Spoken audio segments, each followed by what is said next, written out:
Of all the planets in the solar system, Earth and Mars, the third and fourth planets from the Sun, are the most similar. But despite the similarities, Mars is essentially like no other planet. It is a unique world. It was an elusive and baffling planet to astronomers for hundreds of years. Through early telescopes, it appeared to be a small red sphere, later estimated to be about half the size of Earth.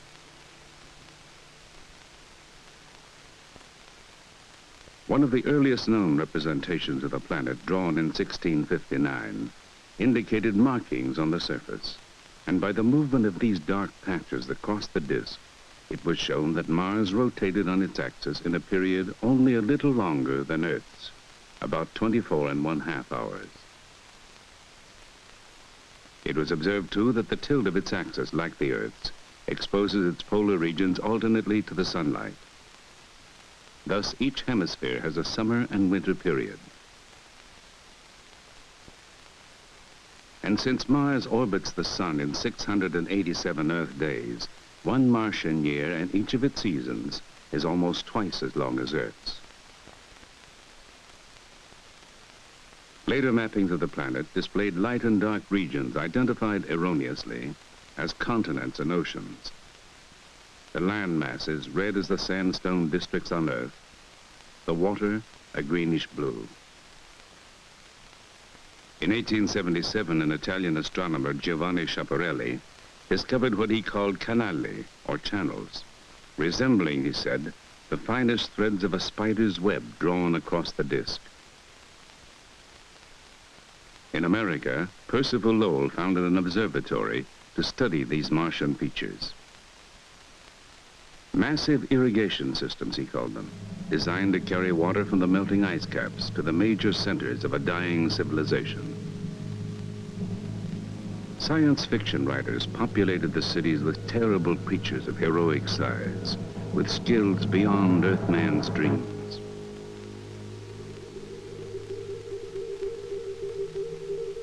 In the 1960s, 3 Mariner spacecraft flew by Mars and photographed about 10% of the surface. Gone were the canals, gone were the cities, gone the brilliant and sinister Martians. The photographs revealed a cratered landscape much like the moon, waterless and apparently hostile to life. But in 1971, the Mariner 9 spacecraft orbited Mars and transmitted more than 7,000 photographs of the planet to Earth.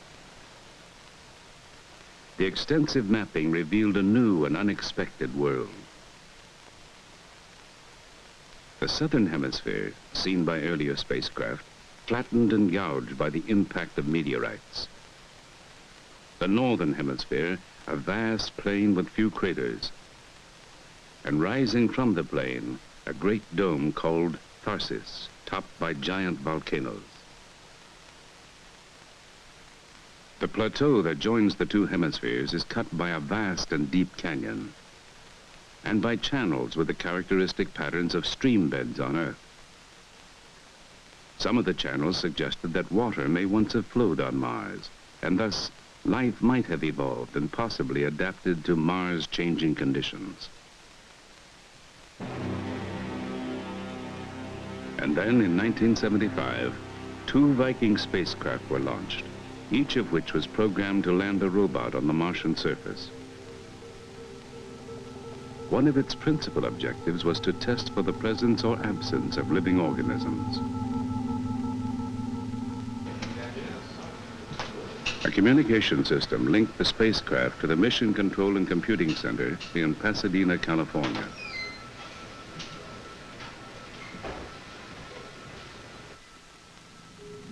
On June 19, 1976, the first Viking arrived in the vicinity of Mars after a year-long journey of more than 400 million miles.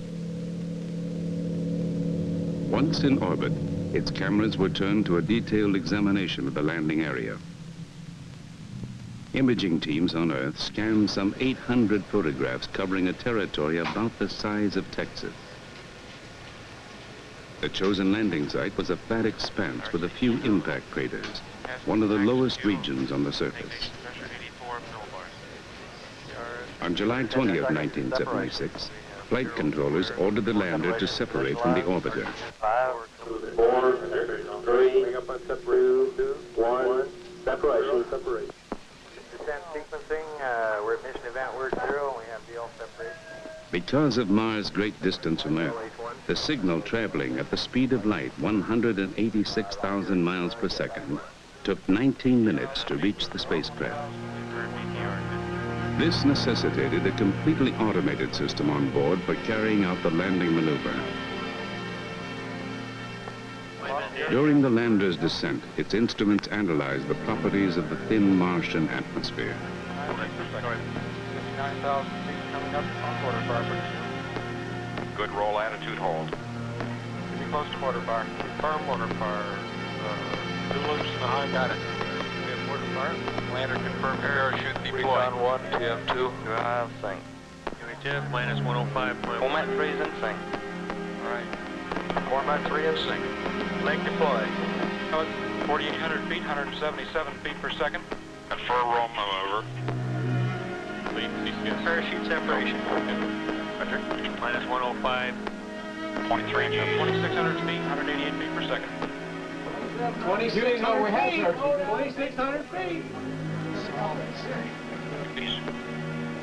366 feet. 73 feet per second. ACS is close to vertical. Nav is green for touchdown. ACS is green, 1.5 degrees per second max, 0.2 Gs. Feet per second. Touchdown, Win. Fantastic. 16 kilobits confirmed. Yes, we have a touchdown time of 12 hours, 12 minutes, 07.1 seconds. Job very well done. Outstanding, great, navigation perfect. I'm assuming that we must be sitting right on the X. So that's the smooth area. So everybody just did fabulous and couldn't be more pleased. Thank you.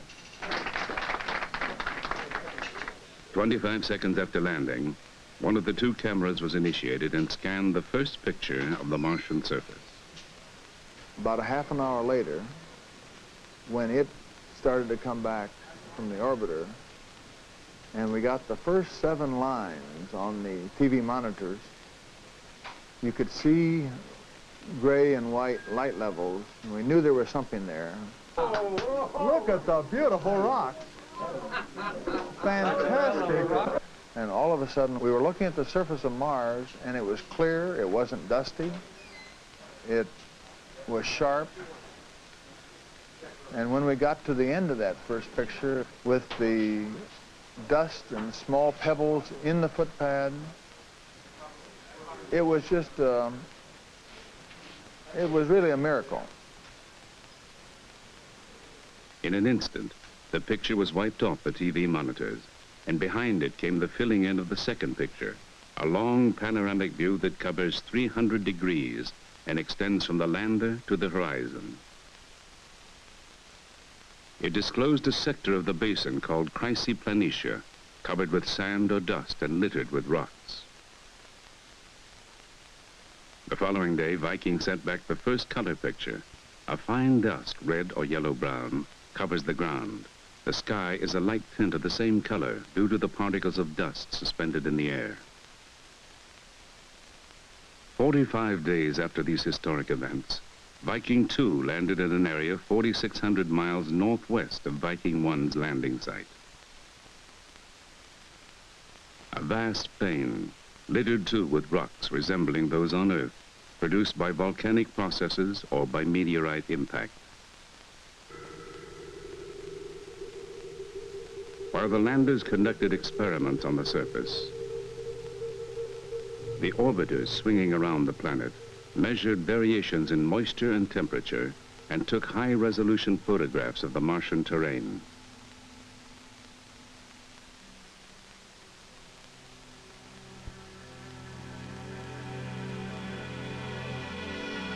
Four and a half billion years ago, the planets were formed from the gas and dust of the solar nebula. In the formation of a planet, heat is released and remains embedded in the growing mass. Because the heat can't escape as rapidly as the mass is growing, a point is reached eventually where the interior melts. On Mars, the heavier material sank toward the center, and the lighter material rose to form a crust at the surface. And this crust contained ice and other condensates. A later stage may have occurred where molten rock intruded into the crust and melted the ice, causing a slurry of water and rock and dust to flow across the surface. Some observers believe that such a process may have been the cause of the major channels which we see on the surface of Mars today. But others believe that in Mars' first billion years, the atmosphere may have been warm and dense enough for rain to fall and for rivers to flow.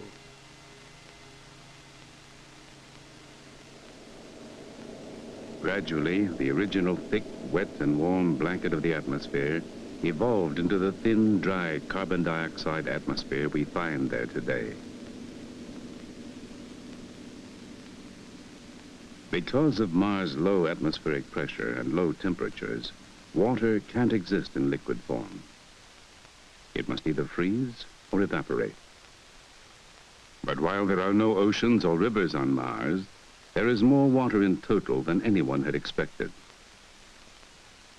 The residual polar cap in the north, which remains after the hottest part of the northern summer, is water ice mixed with dust.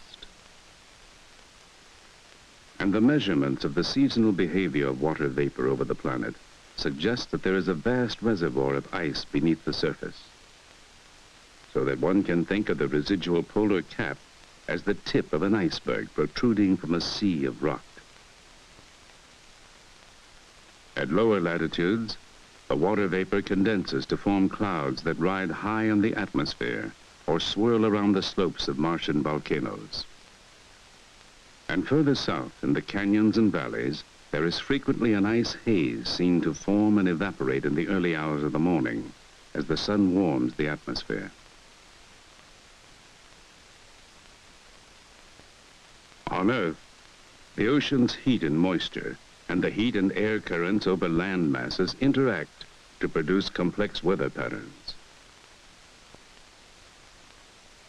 On Mars, because of the absence of large bodies of water and of massive cloud covers, the weather doesn't vary much from day to day.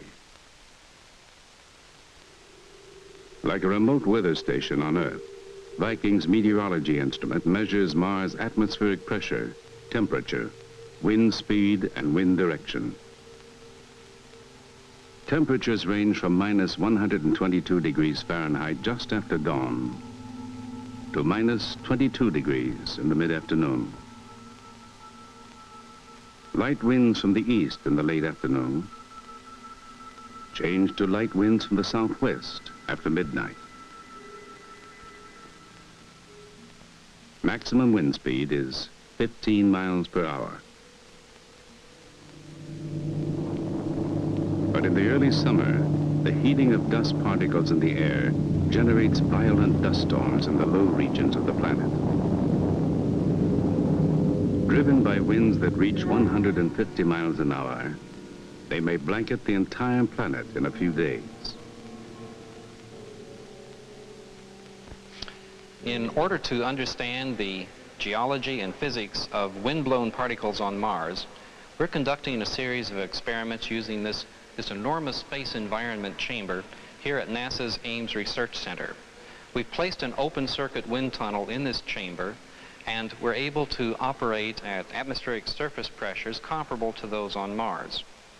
In this particular series of experiments, we have placed a crater model in the tunnel floor, and we want to determine the zones of erosion and deposition around the crater. In this particular case, we're going to let the wind blow across the crater and see what those zones of erosion and deposition are like. The light and dark streaks associated with craters are the most common features on the surface of Mars related to wind. The light streaks are deposits of fallout from the global dust storms. The dark streaks are regions from which a thin layer of light material has been removed, revealing a darker underlying surface. These streaks serve as wind markers. Their patterns define the wind flow.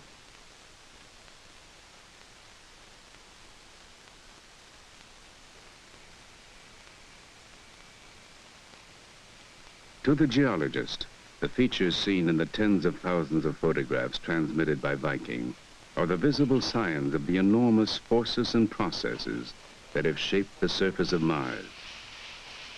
The excavation of large basins and craters by the impact of meteorites and asteroids. The raising of mountains by the action of volcanoes. The faulting and subsidence of the crust as the planet expanded. And the cutting of channels by water, or abrasive particles driven by winds over a period of tens of millions of years. The key to the age and sequence of these features is found in the number and condition of craters. Those areas with fewest craters are assumed to be the youngest. Here, a fresh crater overlies an ancient eroded one. Here, the rim of a crater is eroded by water or wind. And here, adjacent to a fresh crater, is one of a cluster of crater rings, craters that have been buried to varying depths.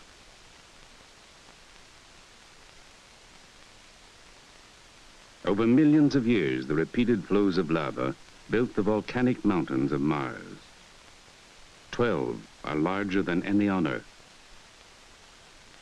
The largest, Olympus Mons, rises 3 times higher than Mount Everest and is broad enough to cover the whole chain of volcanoes that form the Hawaiian Islands. The great gash that cuts through Mars' equatorial zone is Valles Marineris, a mighty canyon system that extends over an area more than 3,000 miles long and up to 400 miles wide, and drops 4 miles below the flat cratered surface of the plateau. Canyon walls are gullied, dissected by tributary canyons, or scarred by catastrophic landslides, leaving steep cliffs and great fractured surfaces.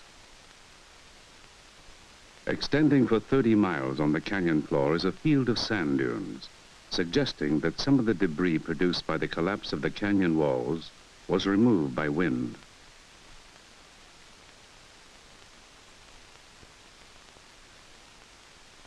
These ancient channels that resemble dry riverbeds on Earth could have been formed by primeval rainstorms.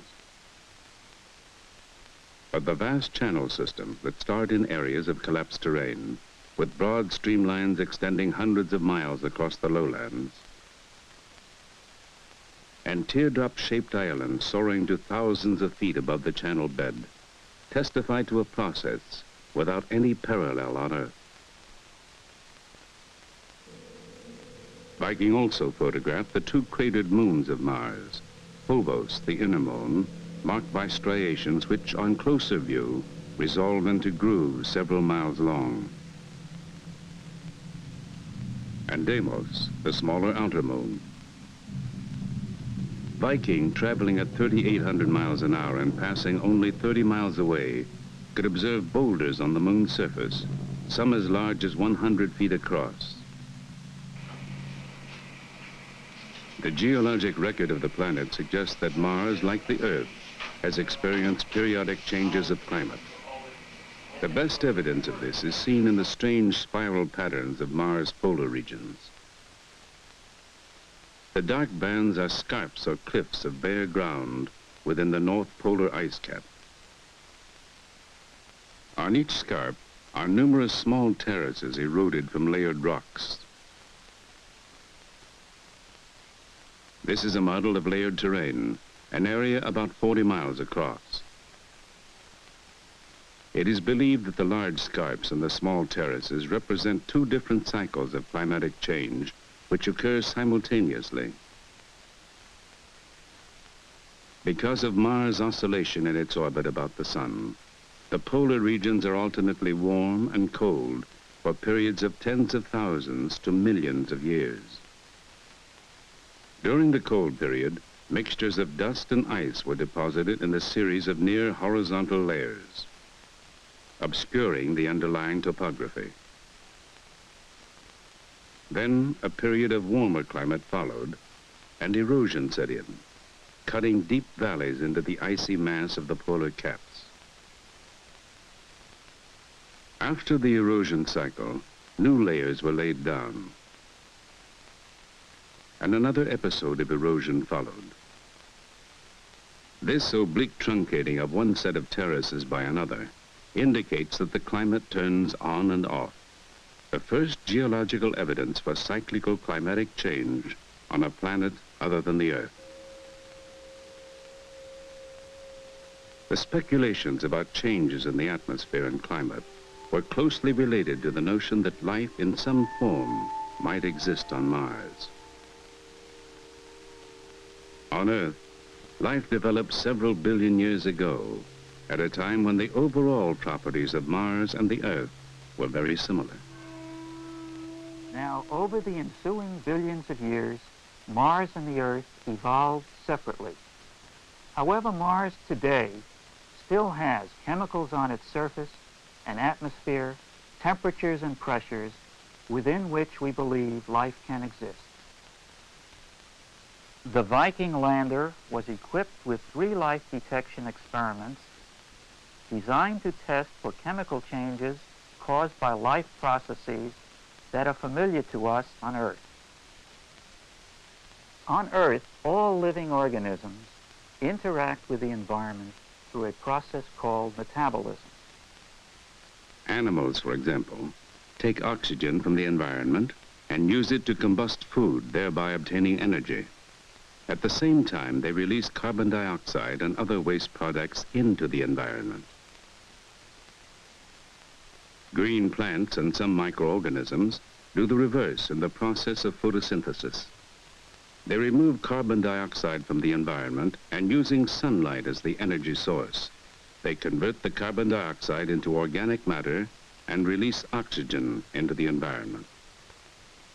If the experiments on Mars indicated that similar processes were occurring, then we would presume the possible existence of organisms on that planet.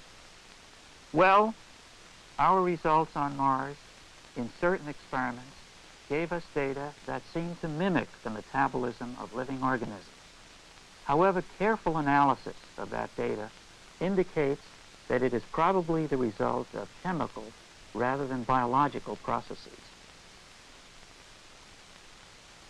On Earth, all biological systems are based on organic chemistry, and it was believed that life on Mars would also be based on organic compounds.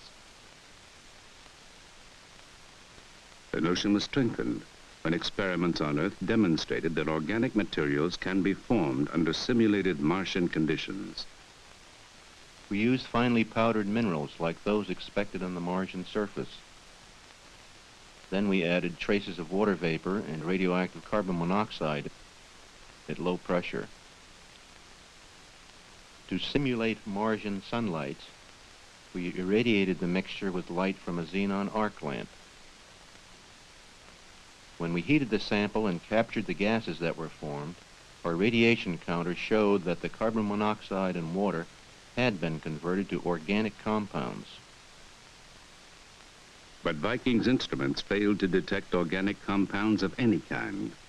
That fact, in the opinion of some observers, has increased the odds against the existence of living organisms on Mars.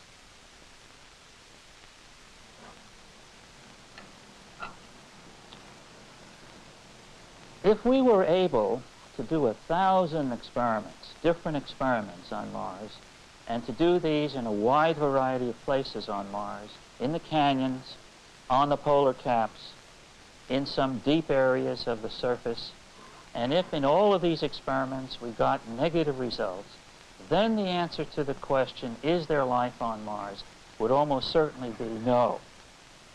But on the basis of just a few experiments, done at only 2 sites, very bland sites on the planet, I think it would be unscientific for us to come to that conclusion. All we can really say for sure is that we have run across some very interesting chemistry, a kind of chemistry that we do not see in surface samples from the Earth or surface samples from the Moon, and that's about where we are at the moment. Today, in laboratories across the nation, scientists are trying to simulate the results that we obtained on Mars. Some of the scientists are concentrating on irradiation experiments to see whether solar energy acting on Mars could have produced chemicals to account for the results. Other experiments are assuming that these chemicals were there and are testing one or another of these chemicals to see whether they can account for the results that were obtained.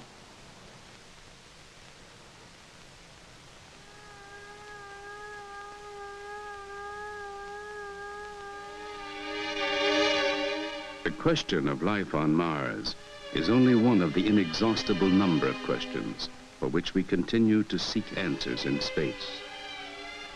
Questions about the origin and evolution of the solar system, of our own planet, and our own species.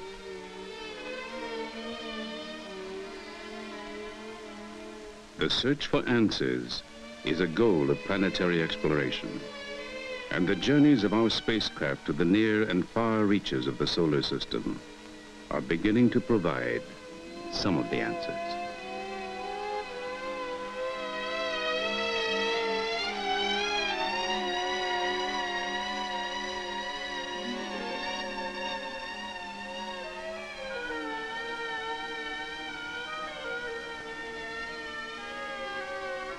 Mm-hmm.